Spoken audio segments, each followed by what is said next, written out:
আশ্রয় লইয়া ভজে যে তারে কৃষ্ণ নাহিতে যে বাকি সব মরে অকারণ। আপনারা একটু উত্তর দেবেন, হরিনাম করলে সুখ হয় না দুঃখ হয়? জোরে বলবেন। যাক, কেউ বলছে সুখ হয়, কেউ বলছে দুঃখ হয়। আপনারা কি বলছেন? সুখ হয়। আচ্ছা, আমি তো শুনেছি যে হরিনাম করে তারই তো ছেঁড়া কাপড় হয়, তারই তো ঘরে চাল ফুটে জল পড়ে। কারণ যে করে আমার আস আমি করি তার, তাহলে কি করে বলছেন সুখ হয়? হ্যাঁ হয়। যে করে আমার আস আমি করি তার সর্বনাশ, শেষে যদি সে না ছাড়ে আমার পাশ আমি হই তার দাস বল হরি বল। যে হরিনাম করে তার ছেঁড়া কাঁথা হতে পারে, তার চাল থেকে জল পড়তে পারে, কিন্তু ঘুমাবার সময় তাকে 1 টাকার ঘুমের ট্যাবলেট খেয়ে শুতে হয় না। যে প্রচুর টাকার মালিক সোনার পালঙ্কে শোয়, টাকার চিন্তা করতে করতে 2 টাকার ট্যাবলেট না খেলে ঘুম আসে না। আর হরির চিন্তা করলে কোনো ট্যাবলেট খাবার দরকার হয় না, ঘুম আপনা আপনি। এই জন্য টেনশন দূর করার জন্য বাজার থেকে ওষুধ আনার দরকার নাই। টেনশন হলে হরিনাম করুন, কৃষ্ণ নাম করুন, আপনার টেনশন দূর হবে। হরে কৃষ্ণ। আশ্রয় লইয়া ভজে তারে কৃষ্ণ নাহি তেজে, বাকি সবে মরে অকারণ। আপনাদের সহজ ভাষায় বুঝিয়ে দিই। বাড়িতে কলাই ভাঙার জাঁতা আছে আপনাদের? আগে ছিল। জাঁতার মাঝে কি ছিল মা? গঞ্জ। 2টো ফুটো থাকে নাকি, একটা মাঝে একটা পাশে। মাঝের ছিদ্রতে কি বলা হয়? কাঠের গঞ্জ। কলাইয়ের দানাগুলোকে ভরে জাঁতাটাকে বন করে ঘুরিয়ে দিলেন। যখন জাঁতাটা তুলবেন তখন দেখবেন কিছু কিছু কলাইয়ের দানা ভেঙে গুড়ি গুড়ি হয়ে গেছে, আর কিছু কিছু কলাইয়ের দানা অর্ধেকটা ভেঙেছে, অর্ধেকটা ভাঙেনি। আচ্ছা বলুন তো, কলাই ভাঙার জাঁতা যদি বাড়িতে আছে, কোন কলাইয়ের দানাগুলো গোটা রয়ে যায়? জাঁতার মাঝে যে গঞ্জ আর গঞ্জের চারিপাশে যে কলাইয়ের দানা, তারা গোটাকে গোটা রয়ে যায়। এখানে সিদ্ধান্ত কি এলো? সংসার একটি জাঁতা, আমরা মানুষগুলো হলাম সব কলাইয়ের দানা। সংসার জাঁতাটা ঘুরছে, আর যে সমস্ত ভক্ত কলাইয়ের দানা বা ভক্ত মানুষ কলাইয়ের দানা, ওই সংসার জাঁতার মাঝে গুরু নামক গঞ্জকে আশ্রয় করতে পেরেছে আর গোবিন্দ ভজনা করছে, একমাত্র তারাই গোটা। তার মানে আপনাদেরকে সহজ ভাষায় বলা হচ্ছে, গুরু মন্ত্র নিন, দীক্ষা নিন। যে যখন থেকে দীক্ষা নেবেন ভগবানকে দিয়ে খাবেন। আপনি দুপুরবেলায় ভাতের সঙ্গে কি খেলেন ও প্রশ্ন নয়, স্নান করার পর গোবিন্দকে 2টো তুলসী পাতা একটু বাতাসা দিয়ে তারপর খেলেন কিনা, ওইটাই হচ্ছে দীক্ষা। যখন থেকে দীক্ষা নেবেন তখন থেকে আপনার উন্নতি হবে।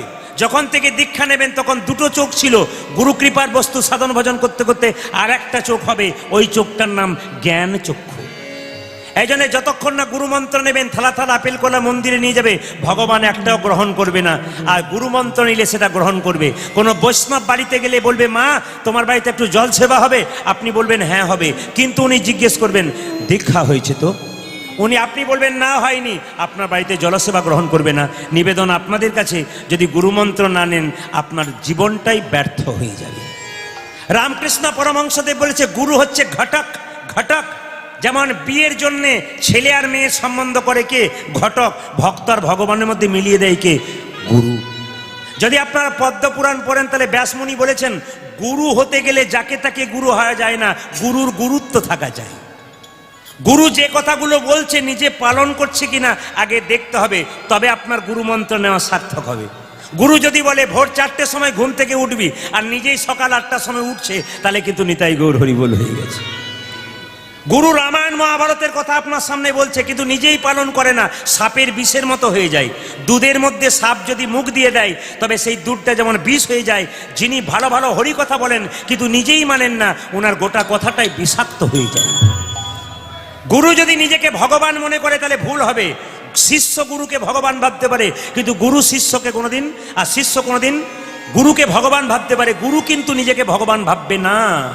যদি ভেবেছেন পদ্মপুরাণে ব্যাসমুনি বলেছেন, তার গুরুত্ব নেই।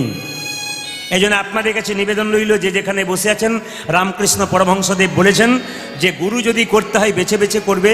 বাজার থেকে 50 টাকার জিনিস কিনতে গেলে 5 বার বিবেচনা করবেন, তাহলে গুরু করতে গেলে জীবনও বিবেচনা করতে হবে যে গুরু যেন আমার পাকা হয়। আপনার ছেলেকে ভালো স্কুলে পড়াশোনা করার জন্য আপনি দৌড়াচ্ছেন, কেন ভালো স্কুলে পড়াশোনা করলে ভালো ছেলে তৈরি হবে, সেরকম ভালো গুরুর সম্পর্ক করলে আপনি ভালো মানুষ তৈরি হয়ে যাবেন। এই জন্য রামকৃষ্ণ পরমহংসদেব বলছে গুরু দুপকার, একটা কাঁচা একটা পাকা। কাঁচাকে মন্ত্র দেবার আগে চুক্তি করে যে আমার কাছে মন্ত্র নিবি, 500 টাকা এক বস্তা চাল দুটো সোনার জিনিস দিবি। টাকা পয়সা চাল ডাল নিয়ে যিনি মন্ত্র দিয়ে চলে গেলেন, আপনার বাড়ির দিকে মুখ করলেন না, ইনি কাঁচা গুরু। প্রশ্ন করবেন পাকা গুরুকে? পাকা গুরু সে মন্ত্র দেবার আগে চুক্তি করে না যে ঠাকুর আমি মন্ত্র নেব, নে দক্ষিণা কি লাগবে? কিচ্ছু না। কেন? আমি তোর বাবা, তুই আমার ছেলে, তোর তো সব কিছু আমার, আবার দিবি কি? ইনি হচ্ছেন পাকা গুরু। কিন্তু কৃষ্ণ কালিয়নাগকে দমন করেছিল কোন দিন? ঝুলন পূর্ণিমার দিন। জোরে বলুন কোন দিন বললাম? বেশ, সেদিন একজনের জন্মদিন ছিল, তার নাম হচ্ছে দাদা বলাই। কৃষ্ণ জানে যে দাদা বলাই যদি আমার সঙ্গে থাকে তাহলে কালিয়নাগকে দমন করতে পারবো না। আজকে দাদা বলাইয়ের জন্মদিন, এই ফাঁকে আমি কালিয়নাগকে দমন করে দেবো। যেদিন কৃষ্ণ কালিয়নাগকে দমন করেছিল, বৃন্দাবনে 12টা সূর্য উঠেছিল। প্রশ্ন করবেন একটা সূর্য আকাশে দেখতে পাই, তা কৃষ্ণ যেদিন কালিয়নাগকে দমন করেছিল 12টা সূর্য উঠেছিল কেন? কৃষ্ণ যখন কালিদহের কালো জলে ঝাঁপ দিয়েছে, শীতল জলে ঠান্ডা জলে থরথর করে কাঁপছে। সখাগণ সূর্যদেবকে ডেকে বলছে, হে সূর্যদেব, আমাদের গোবিন্দ কালিদহে ঠান্ডা জলে থরথর করে কাঁপছে, আজকে তুমি এক নয়, তুমি বহু হয়ে উদয় হও। এই জন্যে সেদিন সূর্যদেব 12টি রূপে প্রকাশ পেয়েছিল। এ কথা জেনে রাখবেন, সাপের জিভটা কাটা না গোটা? জোরে বলবেন, সাপের জিভটা কাটা না গোটা? আচ্ছা, যারা কাটা বললেন তাদের জানা আছে সাপের জিভ কাটা কেন? জেনে নিন কেন কাটা। আসলে গরুর তার মায়ের দাসিত্ব মোচন করবার জন্যে স্বর্গ থেকে অমৃত এনে কদম্ব বৃক্ষের উপরে রেখেছিল। এখন অমৃত যদি কেউ একবার পান করে সে অমর হয়ে যায়। সাপগুলো মনে মনে ভাবছিল যদি কলসি থেকে একটুখানি অমৃত ঘাসের মধ্যে পড়ে যায়, আমরা চেটে চেটে খেলে অমর হয়ে যাব। ওরা ভাবছে কলসি থেকে পড়েছে, কিন্তু এক টুকরো এক ফোঁটাও পড়েনি। ঘাসটাতে বারবার বারবার চাটতে শুরু করেছে। যে ঘাসের উপরে জিভটা চাটছিল সেই ঘাসটার নাম হচ্ছে এরকা ঘাস, যাকে বলা হয় কুশ ঘাস। আঙুল দিলে একটু কেটে যায়। বারবার চাটছিল বলে জিভটা দুটুকরো হয়ে গেছে। তখন থেকে সাপেদের জিভ দুটুকরো। সাপের মাথায় একটা এস চিহ্ন থাকে না? জোরে বলুন, সাপের মাথায় এস চিহ্ন থাকে, উল্টো এস। আসলে ওটা কি? ভগবান শ্রীকৃষ্ণের চরণ চিহ্ন। এই জন্যে যে সাপের মাথায় চক্র থাকে তাকে দূর থেকে দেখলে একবার প্রণাম করবেন, ওটা কৃষ্ণের চরণ চিহ্ন, আর কিচ্ছু নয়। এখন প্রশ্ন হবে, কালিয়নাগ পূর্বজন্মে কে ছিল? কেন সে সাপ হলো? একটা একটা করে জানবেন। আসলে এ জন্মে যে মনুষ্যকুলে জন্ম পেয়ে আপনি যদি মানুষের মতো কর্ম করেন, পরের জন্মে আপনার মানুষ হবেন। এই মানুষকুলে জন্মগ্রহণ করে কেউ যদি পশুর মতো কর্ম করে, তবে পরের জন্মে সে আবার পশুকুলে জন্ম নেবে। আর মানুষকুলে জন্ম নিয়ে কেউ যদি মহাপুরুষের মতো কর্ম করে, তার দ্বিতীয় জন্ম হবে না, তার গোবিন্দ চরণ প্রাপ্ত হবে। প্রশ্ন করবেন কেন? যে ধানকে সেদ্ধ করে মাঠে ছড়ালে তার যেমন দ্বিতীয় গাছ হয় না, যে দেহ হরিনামে সিদ্ধ হয়ে যায় তার দ্বিতীয় জন্ম হয় না, তার গোবিন্দের চরণ প্রাপ্ত। এই জন্য চন্দ্রধ্বজ রাজা কালিয়নাগ পূর্বজন্মে রাজা ছিল। এখন প্রশ্ন হবে মায়েরা, রাজা হয়ে সাপ হলো কেন? এই তত্ত্বটা শুনে রাখুন। চন্দ্রধ্বজ রাজার একবার পেটে প্রচন্ড যন্ত্রণা হয়েছিল। এত কবিরাজ এলেও কেউ সারাতে পারল না। তখন একজন বলল, আচ্ছা মহারাজ, আপনার পেটের যন্ত্রণা সেরে যাবে, আমি একটা উপায়ের কথা বলি। রাজা বললেন, বলো। বলছে, যে রাজবাড়িতে আপনি বাস করছেন তার পূর্ব দিকে একটা সরোবর আছে, ওই সরোবরটার নাম মানস সরোবর। ওই মানস সরোবরে একটা রাজহাঁস খেলা করছে। ওই রাজহাঁসটাকে ধরে এনে তাকে হত্যা করে তার পিত্তটা খেতে পারলে তোমার পেটের যন্ত্রণা ভালো হয়ে যাবে। আচ্ছা মায়েরা বলবেন, পিত্ত তেতো না মিষ্টি? মিষ্টি।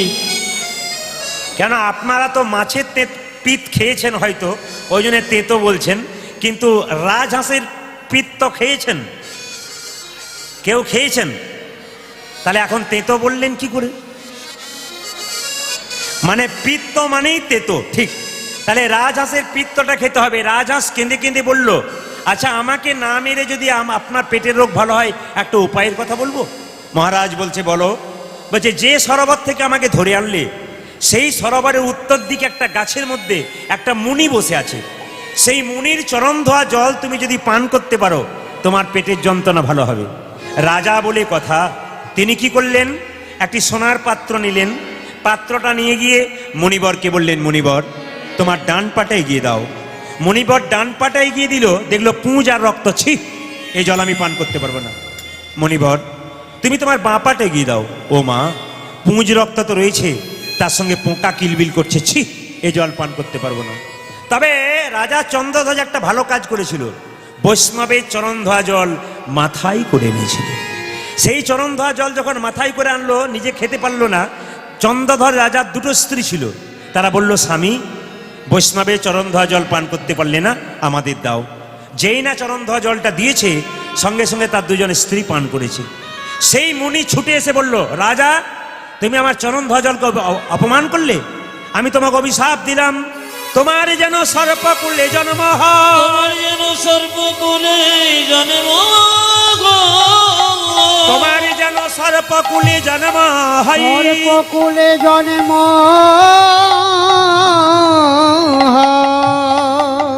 রাজা চন্দ্রধ্বজ বলল, হে মুনিবর, হে মুনিব, অভিশাপে যদি দিলে আমায় সাপি কুলে জন্ম হয়, সর্বকুলে জন্ম হয়। তবে আশীর্বাদ দাও যেন গোবিন্দের চরণ মাথায় পেতে পাই।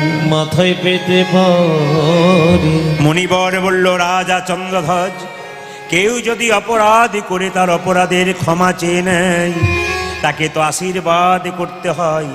ওগো রাজা চন্দ্রধ্বজ, তুমি যেহেতু আমার চরণ ধোয়া জল মাথায় করে এনেছো, তোমাকে আশীর্বাদ দিলাম, একদিন তোমার মাথায় ভগবান শ্রীকৃষ্ণের নৃত্য হবে। মায়েরা, ওই জন্য কালিয়নাগের মাথায় কৃষ্ণ নেচেছিল। এখন প্রশ্ন হচ্ছে, বৈষ্ণবের চরণ ধোয়া জল যদি আপনারা পান করতে পারেন, আপনাদের লাভ আছে। গঙ্গা থেকে জল নিয়ে আসবেন, 5 দিন ঘোলা থাকবে, তারপর জলটা পরিষ্কার হয়ে যাবে। প্রকৃত বৈষ্ণবের চরণ ধোয়া জল যদি আপনারা কেউ একবার পান করতে পারেন, তবে আপনার দেহের রোগ তো দূর হবে, তার সঙ্গে ভবরোগ পর্যন্ত দূর হয়ে যাবে। এই জন্য আমাদের সবচাইতে যত আমরা আধুনিকতার দিকে যাচ্ছি, পাশ্চাত্য সভ্যতাকে আস্তে আস্তে আমরা নিজেরা গ্রহণ করছি, তত জীবনটাকে আমরা বিষময় করে দিচ্ছি। ভারতীয় সনাতন ধর্ম যে পথগুলো বলেছে, আমরা সেগুলো বর্জন করে আমরা অন্য পথে যাচ্ছি বলে সুখ আর মানুষের নাই। ভগবান ছাড়া কোনো শান্তি নাই মা, কৃষ্ণ ছাড়া কোনো উপায় নাই। এ জগতে গাড়ি বাড়ি টাকা পয়সা এ সাময়িক সুখ দেয়, কিন্তু হরিনামের যে কি আনন্দ, যার ভেতর একবার ঢুকেছে সে চিরকাল একই রকম আনন্দে ডুবে। আস্তে আপনাদের কাছে নিবেদন রইল, প্রত্যেকটি মানুষের শরীরে, ধীরে ধীরে, প্রত্যেকটা মানুষের শরীরে দুটি জিনিস আছে, কাম ক্রোধ, তার মধ্যে আরো 4টি জিনিস আছে, লোভ মহা মদম আশ্চর্য। মায়েরা, এইগুলো হচ্ছে আমাদের ভেতরে কালিয়নাগ। এগুলোকে যখন শেষ করতে পারবেন, তখন কিন্তু গোবিন্দ চরণ আপনার অবশ্যই প্রাপ্ত হবে। এই পুকুরের মধ্যে পদ্ম ফুল ফোটে, জোরে বলুন হ্যাঁ না না। আপনারা পদ্ম ফুল দেখতে পান না, কিন্তু দেখবেন যে পুকুরে পদ্ম ফুল ফোটে, সেই জায়গাতে একটা সাপ থাকে, ওই সাপটার নাম পদ্মনাগ। আগে দেখবেন মানুষ পুকুরেরই জল খেত, এখন চাপা কলের খায়, কেউ কেনা জল খায়, কিন্তু আগে দেখবেন পুকুরেরই জল খেত। তাহলে যে পুকুরে প্রচুর পদ্ম ফুল থাকতো, সেখানে একটা সাপ আছে, সেই সাপটার নাম পদ্মনাগ। ও পদ্ম ফুল তুলতে গিয়ে অনেক মানুষ ওই সাপের কামড়ে মারা গেছে। তাহলে আপনাদের মনে প্রশ্ন জাগতে পারে না, যে পুকুরে পদ্ম ফুল আছে সেখানে পদ্মনাগ আছে, সেই জলটা বিষ হলো না, তাহলে কালীদহর জলে কালিয়নাগ রয়েছে যমুনাতে, সেই জায়গাটা কেন বিষ হলো? তত্ত্ব আছে। কুরুক্ষেত্রের যুদ্ধে কৃষ্ণ জয়লাভ করার পর সবাইকে সবকিছু দিয়েছিলেন। ভগবান শ্রীকৃষ্ণকে কালিয়নাগ কেঁদে কেঁদে বলেছিল কালীদহের জলে, হে গোবিন্দ, তুমি সবাইকে উদ্ধার করলে, আমাকে করলে না। ভগবান কালীনাগের কথায় কর্ণপাত করে নাই। কালিয়নাগ তখন মনে মনে ভাবছিল, তোমার সঙ্গে মিত্রতা করে যদি না পাই, তোমার সঙ্গে শত্রুতা আরম্ভ করে দেব। আপনারা কালিয়নাগকে ভাবেন যে কৃষ্ণের শত্রু, কিন্তু না। এ জগতে যাকে আপনারা শত্রু ভাবেন, সে শত্রু নয়, মিত্র। রাবণ, আপনারা সবাই জানেন রামের শত্রু, কিন্তু রাবণের মতো বড় ভক্ত আর নাই। রাবণ 10,000 মেয়েকে বিয়ে করেছিল, তারপর বিয়ে করেছিল কাকে? রাবণ 10,000 মেয়েকে বিয়ে করেছিল, তারপর কাকে বিয়ে করেছিল? মন্দোদরীকে। যখন তিনি রাবণ যেদিন সীতাকে হরণ করলেন, অশোক বনে রাখলেন, সেই দিন মন্দোদরী চিৎকার করে বলল, স্বামী এইবার তোমার অধঃপতন শুরু হলো। তুমি ভগবানের বউ চুরি করলে, ছি, তোমার লজ্জা করা উচিত। 10,000 মেয়েকে বিয়ে করেছো, আমি কিছু বলি নাই। তারপর তুমি আমাকে বিয়ে করেছো, আমি তাও কিছু বলি নাই। এবার তুমি ভগবানের বউ চুরি করলে, মানে তুমি বিপদ পথে এগোতে শুরু করলে, তোমার ধ্বংস অবশ্যই। রাবণ চুপ করেছিল। বারবার যখন মন্দোদরী প্রশ্ন করছে, কেন তুমি ভগবানের স্ত্রীকে চুরি করলে, বলো, রাবণ মাথা নিচু করেছিল। রাবণকে মন্দোদরী বারবার আঘাত করছে কথার দ্বারা। তোমার লজ্জা করে না? আমি জানি তুমি উত্তর দিতে পারবে না, তুমি ভগবানের স্ত্রীকে চুরি করলে। সঙ্গে সঙ্গে রাবণ মাথা নিচু করে বলেছিল, মন্দোদরী, সীতা যে আমার মা। মন্দোদরী রাবণের চিবুকে হাত দিয়ে বলেছিল, আরেকবার বলো, আরেকবার বলো, সীতা আমার মা। লজ্জা করে না? সীতা যদি তোমার মা হয়, তবে সেই সীতাকে তুমি অশোক বনে রাখলে কেন, রাজপুরীতে রাখলে না কেন? রাবণ বলেছিল, গো মন্দোদরী, যেটাকে তুমি রাজপুরী মনে করছো, ওটা রাজপুরী নয়, ওটা পাপের পুরী। যাকে আমি মা বলে ডেকেছি, তাকে কখনো পাপের পুরীতে রাখতে পারি? আমি অশোক বনে রেখেছি। অশোক বন মানে যেখানে শোক নাই, দুঃখ নাই। মন্দোদরী বলেছে, চুপ করো, তুমি বারবার মিথ্যে কথা বলছো। বলে, কেন?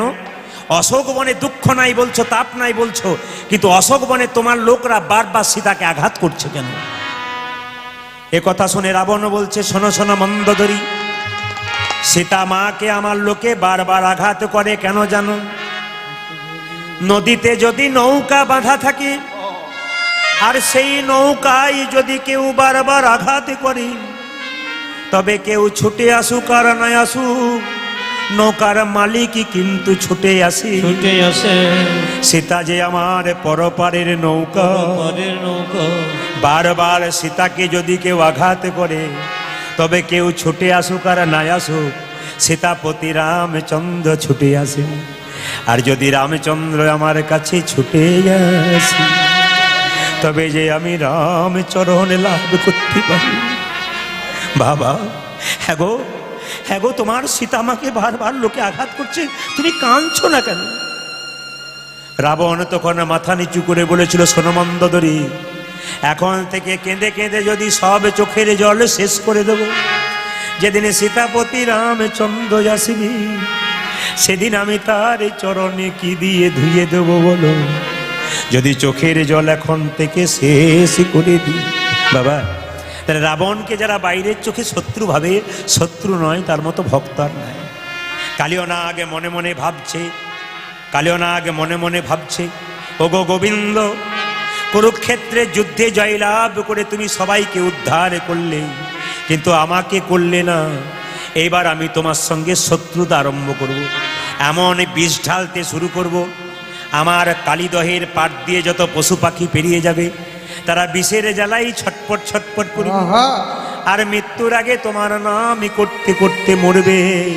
তোমার নাম করতে করতে কোনো ভক্ত যদি মরে, তবে যে ভগবান তার কাছে ছুটে আসে। আর তুমি যদি ভক্তের ডাকে ছুটে আসো, প্রেম প্রেম, তুমি যদি ভক্তের কাছে ছুটে আসো, তখন ভগবান তো অবশ্যই ছুটে আসবে। ভক্তের ডাকে ভগবান ছুটে এলে আমি এখানে বসেই চরণ পাবো, আর আমায় কোথায় যেতে হবে। এই জন্য আপনাদের কাছে নিবেদন রইল, কোনো সাধুগুরু বৈষ্ণব রাস্তা দিয়ে পেরোলেই একেবারে দেরি করবেন না, সঙ্গে সঙ্গে প্রণাম করে দেবেন। যত প্রণাম করবেন তত আপনার অহংকার দূর হবে, আপনার প্রেম ভক্তি জন্মাবে। এই জন্য সাধুগুরু বৈষ্ণব দেখলে আপনার ঠাট্টা করবেন না। যদি সাধুগুরু বৈষ্ণবকে কেউ ঠাট্টা করেন, ভগবানকে ঠাট্টা করা হয়। ভক্তের অঙ্গে যত না লাগে, ভগবানের অঙ্গে তার চাইতে বেশি লাগে। হরিদাসের অঙ্গে 22 বাজারে বেত্রাঘাত করা হয়েছিল, হরিদাসের অঙ্গে যত না লেগেছিল, মহাপ্রভু উন্নিটাকে খুলে দিয়ে বলেছিল, দেখ হরিদাস, তোর শরীরে যত না লেগেছে, আমার শরীরে তার চাইতে বেশি লেগেছে। এই জন্য ভক্তকে অপমান করলে ভগবানকে অপমান করা হয়। তাই ভক্তকে কোনোদিন অপমান করবেন না। ভক্ত দেখলে একটু নিতাই গৌর হরিবোল বলবেন, আপনার কৃপা কিন্তু অবশ্যই হয়ে যাবে। ভগবান বললেন, ভক্ত যদি আমাকে ডাকে আমি ঘরে রইতে পারি না। এইদিকে তাকাবেন। ভগবান শ্রীকৃষ্ণ প্রমাণ দিয়ে দিয়েছিলেন যে ভক্ত যদি আমাকে ডাকে আমি ঘরে থাকতে পারি না। ঘর সংসার ত্যাগ করে ভগবানকে ডাকতে হবে তার নয়, সংসারে থেকে ভগবানকে পাওয়া যাবে তার প্রমাণ দেখুন। মা যশোদার গুরুদেবের নাম ছিল কর্ণম মুনি। জোরে বলবেন, কি নাম বললাম? মা যশোদার গুরুদেবের নাম ছিল কর্ণম মুনি। সে একদিন একাদশী পালন করে যশোমতীকে বলেছিল, মা আজ তোর বাড়িতে আমি কি করব? পারণ করব। একাদশীর পরের দিনটাকে পারণ বলে না? জোরে বলুন হ্যাঁ না না। তাহলে একাদশীর পরের দিনে বলছে, মা তোর বাড়িতে আজকে আমি পারণ করব। যশোমতী বলল, গুরুদেব কোনো চিন্তা নেই, আপনি বসুন, আমি আপনাকে অন্ন ব্যঞ্জন তৈরি করে দিচ্ছি, আপনি পারণ করবেন। কিন্তু সেই সময় কৃষ্ণ ছোট্ট বালক উঠানে খেলা করছিল যশোমতীর। যখন খেলা করছে তখন যশোমতীর গুরুদেব কর্ণমুনি বলল, না না, তোদের হাতে আমি খাবো না, তোরা হলি গোয়ালিনীর জাতি, তোদের হাতে খেলে হবে আমার ক্ষতি। ভগবান মনে মনে ভাবছে, ওগো গুরুদেব, এতদিন ঘরের বাইরে আমাকে পাবার জন্য ছুটে গেলে, আজ আমি প্রমাণ দেব তুমি যে বললে তোরা গোয়ালিনীর জাতি, তোদের হাতে খেলে হবে ক্ষতি, আমি কোন বংশে একবার দেখাই দিতে চাই। গোবিন্দ উঠানে খেলা করছে, যশোমতীকে গুরুদেব বলল, চাল ডাল দিয়ে দে, আমি নিজে অন্নব্যঞ্জন তৈরি করে সেবা করব। একটু আপনাদের বলে যাই, যে যেখানে বসে আছেন, হিন্দু জাতির প্রত্যেকের নিয়ম হচ্ছে একটু একাদশী করা। আপনারা যারা কীর্তন শুনতে এসছেন তারা কে কে একাদশী করেছেন একটু হাত তুলতে পারবেন? বাহ, খুব খুশি হলাম আমি। একাদশী যারা করেন না তার জন্য বলে রাখলাম, একাদশী যদি না করেন তবে আপনি একাই দোষী। আপনার জন্য কেউ কিন্তু দোষী হবে না, আপনি একাদশী করবেন না, আপনি কিন্তু একাই দোষী। একাদশীর মাহাত্ম্য যদি আমি বর্ণনা করতে চাই বা কীর্তন যদি আমি তত্ত্বের সঙ্গে ব্যাখ্যা করতে শুরু করি, আমার কীর্তনের তত্ত্বগান একটু বেশি। আপনারা যদি বলেন যে তত্ত্ব কথা শুনবো, পদাবলী শুনবো, দুটোকে কিন্তু একসঙ্গে মিশিয়ে করতে চাই, কারণ একবারে পরিপাক ঠিক হিসাব মতো পদের যুক্তি মতো করে যাই। ভগবান শ্রীকৃষ্ণ বললেন, ভক্ত যদি থাকে ডাকে আমায়, আমি ঘরে রইতে পারি না। এখন লক্ষ্য করুন, যেই না যশোমতী তার গুরুদেবকে অন্নব্যঞ্জন তৈরি করবার জন্য চাল ডাল দিয়েছে, গুরুদেব যেই না চাল ডাল নিয়ে অন্নব্যঞ্জন তৈরি করেছে, তৈরি করে যখন দেখবেন যারা সাধু বাবা হয়, বৈষ্ণব হয়, প্রসাদ যখন গ্রহণ করে কপালে ঠেকিয়ে করে না? জোরে বলুন হ্যাঁ না না। যারা ভক্ত হয় তারা কি করেন? শ্রী মধুসূদন বলে কপালে ঠেকায়। যেই না যশোমতীর গুরুদেব কর্ণমুনি শ্রী মধুসূদন বলে কপালে ঠেকাতে গেছে, অমনি কোথা থেকে ছোট্ট গোপাল হামাগুড়ি দিতে দিতে একবারে সোজা এসে ওই গুরুদেবের অন্নে মুখ দিয়েছে। যেই না মুখ দিয়ে চপ চপ শব্দে খেতে শুরু করেছে, সঙ্গে সঙ্গে যশোমতীর গুরুদেব বলছে, ও যশোদে, এ দেখ দেখ দেখ দেখ, তোর ছেলে আমার সব অন্নগুলো এঁটো করে দিল রে, একবারে সব চপ চপ শব্দে খেয়ে ফেললো। যশোমতী ঘর থেকে বেরিয়ে এলো, গোপালকে ধরলো, জিজ্ঞেস করলো, তুই গুরুদেবের অন্নে এঁটো করলি কেন, মুখ দিলি কেন? সঙ্গে সঙ্গে গোপাল কেঁদে কেঁদে বলছে, মা গো, ভক্ত যদি আমায় অন্ন নিবেদন করার সময় শ্রী মধুসূদন বলে ডাকি, তবে কি আমি ভক্তের কাছে না এসে থাকতে পারি? ও আমায় ডাকলো কেন? ও যদি না ডাকতো তাহলে আমি আসতাম না। এখন লক্ষ্য করুন মায়েরা, যেই না বলেছে না ডাকলে আমি আসতাম না, যশোমতী বলছে তোকে ডেকেছে? বলে হ্যাঁ আমাকে ডেকেছে। এখন যশোমতী কি করেছে? কানে ধরে 2 থাপ্পড় দিয়েছে, এই গালে 1 থাপ্পড়, এই গালে 1 থাপ্পড়। গোপাল কাঁদছে, একবার হাসছে। যখন ডান গালে চটটা মারলো তখন গোপাল হাসলো, কাঁদলো, আর যখন বাঁ গালে চটটা মারলো তখন কিন্তু হাসলো। কারণটা কি? গোপাল মনে মনে ভাবছে, মা গো, তুমি লোকের কাছে বলাও 7 নাই 5 নাই, আমি নাকি তোমার একটি মাত্র গোপাল। তুমি আমার জন্য নবনী তৈরি করবার সময় বসনন 4টা টুকরো করে কেটে নবনী ছেঁকে নাও, তারপর আবার আঙুল দিয়ে নেড়ে নেড়ে দেখো, পাছে যদি নবনী মোটা হয়ে যায় তবে আমার গলাতে ব্যথা হবে। এই তোমার ভালোবাসা, তুমি আমায় মারলে। কৃষ্ণ কাঁদছে, আবার পরক্ষণে হাসছে। কেন হাসছে? এই জন্যে যে মা, তুমি তো আসলে আমাকে চিনতেই পারোনি, আমি কে। তুমি যদি চিনতে পারতে তাহলে কি তুমি আমায় মারতে পারতে? একবার গোপাল হাসছে, একবার গোপাল কাঁদছে। লক্ষ্য করুন, যশোমতী গোপালের চুলের মুঠি ধরে কানে ধরে নিয়ে যাচ্ছে, গুরুদেব বন্দি করে রাখবো আমার কাঁচা সোনা, আমার গোপাল তোমার কাছে আসবে না।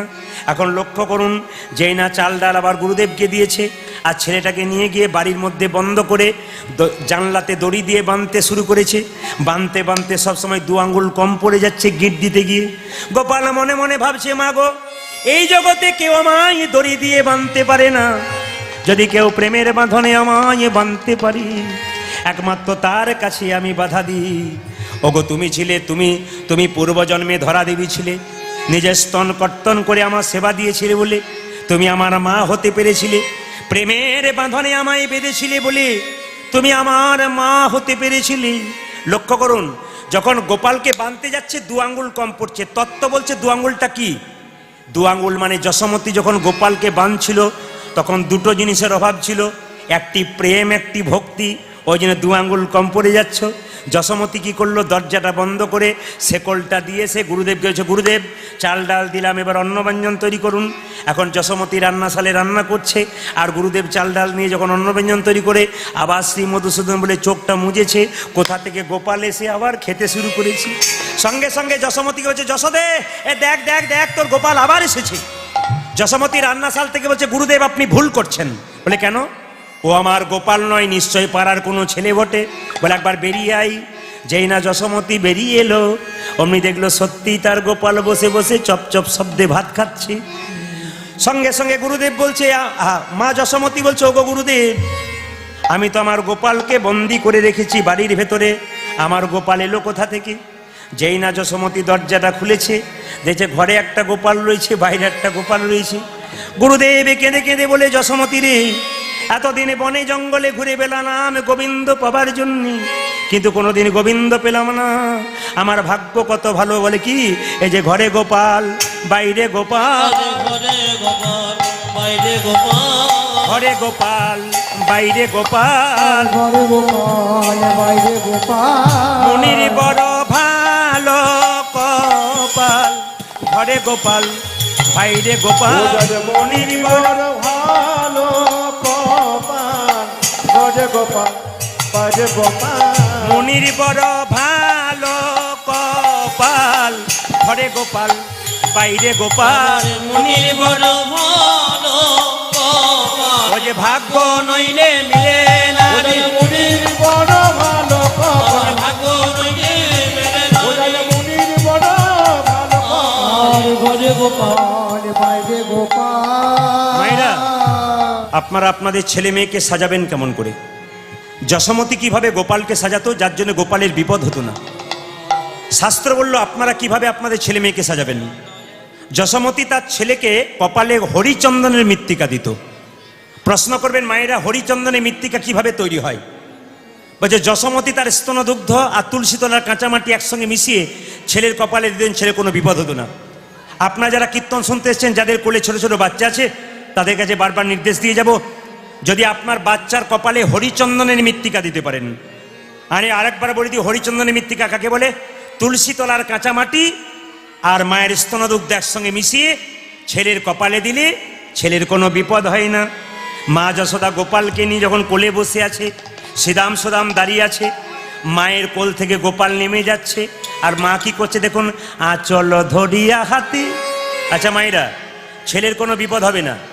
ছেলের বাম কনিষ্ঠাঙ্গুলে মা যদি, জোরে বলুন, মা যদি কি করে, এই যে ছেলের বাম যে ঘুমাচ্ছে সে বলুন, ছেলের বাম কনিষ্ঠাঙ্গুলে মা যদি দন্তাঘাত করে, তবে ছেলের কি হয় না, জোরে বলুন, বিপদ হয় না। আপনার ছেলের বাম কনিষ্ঠাঙ্গুলে এরকম করে দন্তাঘাত করবেন, ছেলের কোনো বিপদ হবে না। কৃষ্ণের বন্ধু হচ্ছে সুবল, কিন্তু কৃষ্ণের বন্ধু সুবল পূর্বজন্মে কে ছিল? যেতে হবে ত্রেতা যুগে। রামচন্দ্র ক বছরের জন্য বনবাসে গিয়েছিল, জোরে বলুন, কত বছরের জন্য? 14 বছরের জন্য। আচ্ছা, যখন বনবাসে গেল, তারপর রামের সঙ্গে যখন রাবণের যুদ্ধ হলো, রামের সঙ্গে যখন কেউ পারছে না, সবাই হেরে যাচ্ছে, তখন বিভীষণ পুত্র তরুণী সেন, বিভীষণ একটা বাচ্চা ছেলে ছিল মা, তার নাম তরুণী, সে রাবণকে গিয়ে বলল প্রণাম করে, জেঠু জেঠু, সবাই তো যুদ্ধে হেরে যাচ্ছে, তুমি আমাকে অনুমতি দাও, আমি রামের সঙ্গে যুদ্ধ করব। সঙ্গে সঙ্গে কেঁদে কেঁদে রাবণ বলল, বোকা কোথাকার, তুই বাচ্চা ছেলে, কেউ পারলো না রামের সঙ্গে যুদ্ধে, তুই পারবি কি করে? ওই যে তোমার আশীর্বাদ যদি আমার মাথায় থাকে, আমি যুদ্ধে জয়লাভ করতে পারবো, তুমি শুধু তোমার হাতটা আমার মাথায় ঠেকিয়ে দাও। রাবণ তার মাথায় হাতটা ঠেকিয়ে বলল, যা বাবা, তুই রামের সঙ্গে যুদ্ধ কর। দেখুন, আপনারা বলবেন ভক্ত চালাক না ভগবান চালাক, জোরে বলুন, ভক্ত চালাক। যখন তরুণী ছোট্ট বাচ্চা ছেলে যুদ্ধক্ষেত্রে দাঁড়িয়ে আছে, রামচন্দ্র তরুণীকে দেখে বলল, কে তুই? আমি তরুণী। কি করতে এসছিস? যুদ্ধ করতে এসছি। পালিয়ে যা, পালিয়ে যা। বলে কেন? তুই তো বাচ্চা ছেলে, তুই তো আমার ছেলের মতো, তোর সঙ্গে যুদ্ধ করে কি করব? তরুণী বলছে, বেশ, তোমাকে যুদ্ধ করতে হবে না, তুমি শুধু বলে দাও যে আমার কাছে তুমি হেরে গেলে। তাহলে ভক্ত কত চালাক দেখুন, বলছে তুমি শুধু বলে দাও আমার কাছে হেরে গেলে। রাম তা কি করে বলবে? হেরে তো আমি যাব না, তবে যুদ্ধ করো, তবে যুদ্ধ কর। তরুণী কি করলো মা? তরুণী প্রথম বাণ ছাড়লো, সেই বাণটি রামচন্দ্রের চরণে পড়ল। রামচন্দ্র বলল, তরুণী, কেউ যদি আমার বাণ দিয়ে প্রণাম করে তবে বাণ দিয়ে তাকে আশীর্বাদ করতে হয়। আমি তোর মাথায় বাণ দিয়ে আশীর্বাদ করব। যখনই তরুণী বাণটা ছেড়েছে, রামের চরণে পড়েছে, সঙ্গে সঙ্গে তরুণী সেনকে যখন রাম বাণ ছেড়েছে, তরুণীর মাথায় পড়েছে। এভাবে বাণ ছাড়তে ছাড়তে এক সময় তরুণীর মুন্ডটা কেটে পড়ল। কাটা মুন্ড, চিৎকার করে বলল, রাম রাম রাম রাম, প্রভু রাম রাম রাম রাম, প্রভু রাম রাম রাম, প্রভু রাম রাম রাম। এইদিকে তাকাবেন। যখনই তরুণীর কাটা মুন্ড রামচন্দ্রের চরণে পড়ল, রামচন্দ্র বলল, কে তুই? রাক্ষস কুলে জন্ম নিয়ে কে তুই? কে তুই আমায় রাম বলে ডাকলি? কে তুই মৃত্যুর আগে ভগবানের নাম করতে করতে আমার চরণে পড়লি? দেখুন মায়েরা, তরুণী সেনের বাবার নাম বিভীষণ, এই হ্যাঁ বিভীষণ পুত্র রাবণ, তরুণী সেন। তো বিভীষণ রামের পাশে দাঁড়িয়ে আছে। একবারও বিভীষণ বলে নাই আমার ছেলে। রামচন্দ্র জিজ্ঞেস করলো, বিভীষণ, রাক্ষস কুলে তুমি একমাত্র ভক্ত, এই ছেলেকে যে রাম রাম বলতে তার কাটা মুন্ডা আমার চরণে পড়ল? বিভীষণ মাথা নিচু করে বলল, প্রভু, এ আমার ছেলে। বিভীষণ, বাবার কাছে ছেলে যদি মারা যায়, তুমি তো জানো সাক্ষাৎ আমার কাছে মরবে। তুমি বাবা হয়ে ছেলের মৃত্যু দেখলে একবারও আমাকে বললে না যে আমার ছেলে, তাকে তো মারতাম না? বিভীষণ মাথা নিচু করে বলল, প্রভু, রাক্ষস কুলে জন্মগ্রহণ করে আমি তো পাপী হয়ে গেছি, তবু তো তোমার চরণ পেয়েছি। যখন তোমার সঙ্গে যুদ্ধ করছিল তখন মনে মনে ভাবছিলাম, ওর যদি মৃত্যু হয় তোমার নাম করতে করতে আর তোমার চরণে পড়ে, তবে অন্তত রাক্ষস কুল জন্ম থেকে অন্তত মুক্তি পেয়ে যাবে। এই জন্য আমি কিছুই বলি নাই। বিভীষণ কাঁদছে, রামচন্দ্র কাঁদছে। রামচন্দ্র বলছে, তরুণী রে, তুই যখন আমার চরণের সামনে পড়লি, আমি তোকে আশীর্বাদ দিলাম। আগামী দাপরে আমি যখন কৃষ্ণ হব, তখন তুই হবি সুবল সখা, আর রাধারানীর সঙ্গে যত লীলা করব, ওরে সুবল, আমি যে তোকে সঙ্গে করেই রাখবো। আপনাদের কাছে নিবেদন রইল, সংসারের জন্য কেঁদো না মা, কাঁদবে যদি ভগবানের জন্য কাঁদো। ছেলের জন্য কাঁদবে, মেয়ের জন্য কাঁদবে, মেয়ের জন্য কাঁদবে, ছেলে মেয়ে প্রশ্ন করবে, তুমি আমার জন্য করেছ কি? আপনি মনে মনে ভাববেন, যার জন্য করি চুরি, সে কিনা বলে আমায় চোর। আপনি ব্যথা পাবেন, যন্ত্রণা পাবেন, কিন্তু কেউ যদি একবার গোবিন্দের চরণে পড়ে হা কৃষ্ণ প্রাণ গোবিন্দ বলে, নয়নের দুফোঁটা জল গোবিন্দের চরণে দিতে পারে। ভগবান বললেন, ওগো ভক্ত, আমি ভক্তের দুটো জিনিস সইতে পারি না, একটি চোখের জল, একটি অহংকার। কেউ যদি হা কৃষ্ণ প্রাণ গোবিন্দ বলে আমার চরণে একবার সমর্পণ করি, আমি যে তার হয়ে যাই। হরি বল। কীর্তন কেমন জিনিস দেখুন। আপনার আসরে বসে আছেন, বহু অগণিত ভক্ত দাঁড়িয়ে আছেন, বাচ্চা বাচ্চা ছেলেরাও দাঁড়িয়ে আছে। আপনাদের কাছে একটাই নিবেদন রইল, কৃষ্ণের জন্যে কাঁদুন। ছেলের জন্যে কাঁদবেন, মেয়ের জন্যে কাঁদবেন। চোখ থেকে জল পড়বে, সে জল চোখের কোণ দিয়ে পড়বে, সে জল স্পর্শ করলে গরম লাগবে, মুখের মধ্যে প্রবেশ করলে নোনা নোনা ভাব লাগবে। কিন্তু কেউ যদি গোবিন্দের জন্য একবার কাঁদতে পারে, তার চোখের জল চোখের কোণ দিয়ে পড়ে না, তার চোখের জল চোখের মাঝ দিয়ে পড়ে। সে জল গরম হয় না, শীতল হয়। সে জল মুখের মধ্যে প্রবেশ করলে নোনা নোনা ভাব লাগে না, মিষ্টি মিষ্টি ভাব। এ সংসারে কিছুই নাই, এখনই আছে এখনই নাই। রাত্রি পেরোলে সকাল, যদি কারো চোখ না খোলে তবে তার পরকাল হয়ে যায়। নিঃশ্বাসে বিশ্বাস নাই, যাবার আগে কিছু ভালো কাজ করে দাও।